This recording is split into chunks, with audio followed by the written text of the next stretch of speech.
मैं अपने समय में जो करूंगा उसका भी समीक्षा 5 साल के बाद जनता यही जनता करेगी, यही जनता मालिक करेगी। जिसकी समीक्षा कर रही हो जनता बताएगी कि लोग आया नहीं आया।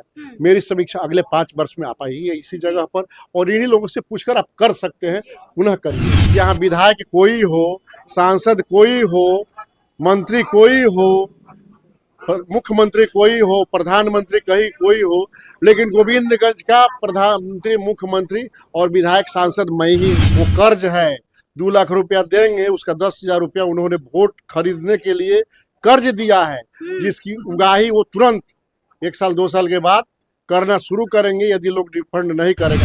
25 में आप क्या विजन के साथ, किस एजेंडे के साथ आप क्षेत्र में घूम रहे हैं, और खासकर महिलाओं के लिए, युवाओं के लिए क्या सोच के जा रहे हैं? सीधे यही लड़ाई है। इस क्षेत्र में अभी सभी चीज को भुला कर लोग, सभी पार्टी को भुला कर लोग, सभी जाति और धर्म को भुला कर लोग, सभी मजहब और राजनीति को भुला कर लोग सिर्फ स्थानीय कैंडिडेट के रूप में जो मैं यहाँ हूँ, हमारी सरकार आती है तो ये महिलाओं के लिए प्रायोरिटी सेक्टर पर काम करेगी। बात रहा अगर युवाओं का, तो युवाओं के लिए भी घोषणा हो चुका है जो नौकरी का। अहंकार भरी बात रावण का नहीं रहा तो आपका भी नहीं रहेगा, और जनता परिवर्तन करके रहेगी। आप इस चीज को देखिएगा, 14 तारीख बहुत दूर नहीं।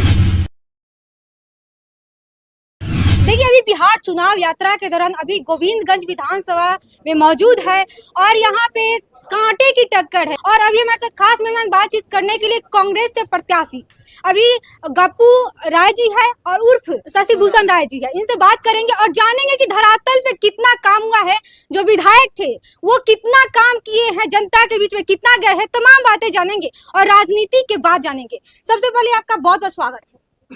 आपके माध्यम से, टीवी चैनल के माध्यम से मैं भी गोविंदगंज की जनता को बहुत बहुत शुभकामना देता हूँ और उनका अभिनंदन करता हूँ। कैसा तैयारी चल रहा है? क्षेत्र में जा रहे हैं, कैसा माहौल है आपके प्रति, कितना रुझान देखने को मिल रहा है जनता के प्रति?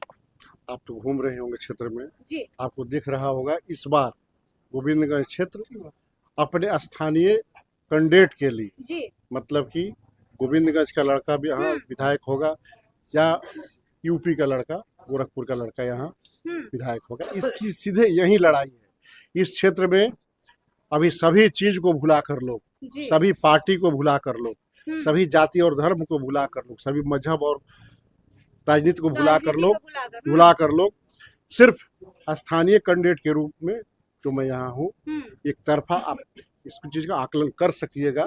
आप घूम कर देख लीजिए, एक तरफा वेव चल रहा है। 25 में आप क्या विजन के साथ, किस एजेंडे के साथ आप क्षेत्र में घूम रहे हैं, और खासकर महिलाओं के लिए, युवाओं के लिए क्या सोच के जा रहे हैं?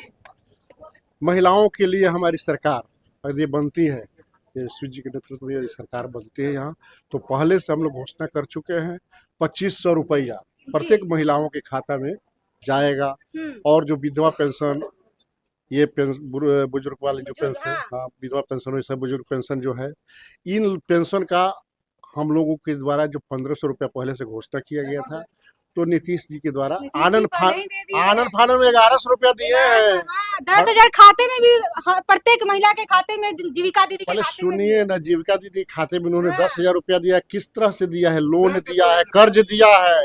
वो कर्ज है 2 लाख रुपया देंगे, उसका 10,000 रुपया उन्होंने वोट खरीदने के लिए कर्ज दिया है, जिसकी उगाही वो तुरंत 1 साल 2 साल के बाद करना शुरू करेंगे यदि लोग रिफंड नहीं करेगा। तो 10,000 से तो रोजगार होगा नहीं, जो लेगा स्वाभाविक है, गरीब लोग हैं, गांव के लोग हैं, वो खर्च हो जाएंगी, व्यवसाय का एस्टेब्लिशमेंट होगा नहीं, और वो उनके ऊपर कर्ज चढ़ा जाएगा। 2 लाख रुपया बाकी मिलेगा किस्त, ये लोग कुछ कर पाएंगे। तो ये जनता को फंसाने के लिए नीतीश जी की बात है। और आप जब जीविका की बात सुनिएगा तो तेजस्वी जी घोषणा कर चुके हैं, जब हमारी सरकार आती है तो 30,000 रुपया जीविका दीदी की जो सीएम लेवल के लोग हैं, उन लोगों को 30,000 रुपये का अस्थायी नौकरी देकर तनख्वाह दिया जाएगा। 2,000 रुपया और उन लोगों को प्रोत्साहन राशि के रूप में 32,000 रुपया तनख्वाह दिया जाएगा, और 2 साल का लोन उनको फ्री मुफ्त दिया जाएगा। अभी तक उनके ऊपर लोन का जो ब्याज है उसको माफ किया जाएगा। तो हमारी सरकार आती है तो ये महिलाओं के लिए प्रायोरिटी सेक्टर पर काम करेगी। बात रहा अगर युवाओं का, तो युवाओं के लिए भी घोषणा हो चुका है जो नौकरी का, उसका भी आपको पता ही होगा। लेकिन ये भी जो पक्ष सत्ता पक्ष है वो करेगी तो नौकरी कहाँ से लाएंगे, कहाँ से नौकरी देंगे तेजस्वी यादव? तेजस्वी, प्रत्येक घर। हाँ, आप इस बात को फिर आए। जब तेजस्वी यादव जब डिप्टी सीएम थे तो उस समय नीतीश जी से उन्होंने कहा था कि इतनी नौकरी, हम 10 लाख की घोषणा की है, 10 लाख नौकरी देंगे। तो नीतीश जी ने बोला था कि पैसा आपके बाप के यहाँ से आएगा, कहाँ से आएगा। लेकिन तेजस्वी जी ने देना शुरू किया, जी 5 लाख लोगों का नौकरी दिया और पैनल पे बन गया। तब तक वो अलग हो गए भाजपा के चक्कर में। अब देखिए नौकरी लोगों को मिला, ये पैसा कहाँ से आता है, मैं ये पूछना चाह रहा हूँ। तो आप घर के मालिक हैं, तो घर के लोगों को भोजन कैसे कराएंगे और कैसे व्यवस्था करेंगे, ये तो हमारा मैनेजमेंट बताएगा। हम पैसा कहाँ से लाएंगे और कैसे देंगे, लेकिन ये नौकरी देंगे ये निश्चित है, इसमें कोई दो राय की बात नहीं है। और युवाओं के लिए सरकारी नौकरी भी होगी और जो उन लोगों का स्वरोजगार सृजन का भी काम किया जाएगा।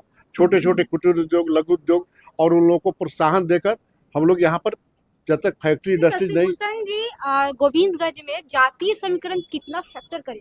आज के दिन में कोई जातीय फैक्टर सब काम नहीं कर रहा है। आप आकलन कर लीजिए, सभी लोग एक मुश्त एक साथ, स्थानीय और बाहरी के हिसाब से, राम और रावण के हिसाब से किसका राज स्थापित होना है।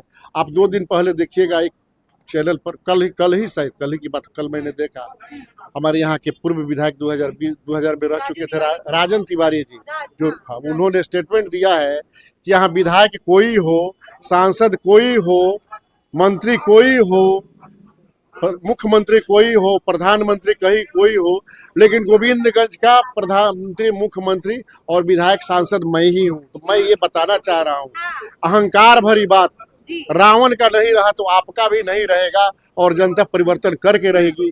आप इस चीज को देखिएगा, 14 तारीख बहुत दूर नहीं है। अमित जी कल आए थे, अमित शाह कह रहे हैं कि ना सीएम का पद वैकेंसी खाली है ना पीएम का वैकेंसी खाली। इसे आप कैसे देखते हैं, कैसे तोड़िएगा? मैं तो ये बता रहा हूँ ना, उन लोगों की तनाशाही व्यवस्था अब नहीं चलने वाली है, तनाशाही समाप्त हो चुकी है। और ये घमंड किसी का नहीं रहा है। जब रावण का नहीं रहा, त्रेता के सतयुग के प्रारंभ में शुरू किया और त्रेता के अंत तक 2 युगों तक जिसने राज किया, उसका नहीं रहा, तो अमित शाह और मोदी जी क्या है, किसी का नहीं रहने वाला है। ये जनता मालिक है जो आप लोग के बीच में खड़ा है। ये जो निर्णय करेगी वही निर्णय सर्वोपरि है, और ये निर्णय ले चुकी है, डिसीजन ले चुकी है यहाँ की जनता।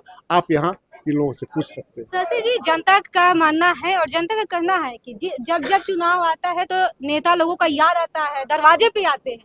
जब चुनाव खत्म हो जाता है, विधायक बन जाते हैं, तो जाके बैठ जाते हैं, पटना हो या दिल्ली। इसे आप कैसे तोड़िएगा?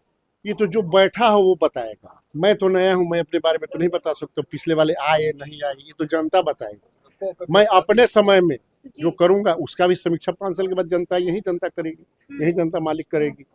जिसकी समीक्षा कर रही है जनता बताएगी कि लोग आया नहीं आया। मेरी समीक्षा अगले 5 वर्ष में आ पाएगी इसी जगह पर, और इन्हीं लोगों से पूछकर आप कर सकते हैं, पुनः करिएगा। गोविंदगंज की जनता के लिए 2 लाइन में मैसेज के तौर पे क्या देना चाहेंगे? मैं गोविंदगंज की जनता के लिए यही मैसेज दे रहा हूँ। मैं इनका बहुत ऋणी हूँ, बहुत शुक्रगुजार हूँ। मैं इनको धन्यवाद करता हूँ जो ये लोग जो निर्णय ले रहे हैं और जो अपना जन समर्थन, अपना आशीर्वाद मेरे साथ दे रहे हैं, इसके लिए मैं आजीवन नहीं भूल पाऊंगा। इनका जो सहयोग और समर्थन मेरे साथ है। चलिए, बहुत बहुत शुक्रिया बातचीत करने के लिए। तो आप देख सकते हैं, ये अभी हमारे साथ कांग्रेस से प्रत्याशी शशिभूषण राय जी है, उर्फ गप्पू राय। बोल रहे हैं कि इस बार हमको एक बार विधायक के तौर पे विधायक बनाइए, हम काम करेंगे, युवा हो या महिला हो, तमाम लोगों के लिए हम काम करेंगे। एक बार मौका देके देखिए और परिवर्तन इस बार हो के रहेगा। इस वीडियो को लेकर आप कैसे देखते हैं? गोविंदगंज के विधायक के तौर पे आप किसको देखना चाहते हैं? कमेंट करके जरूर बताइएगा। बहुत बहुत धन्यवाद।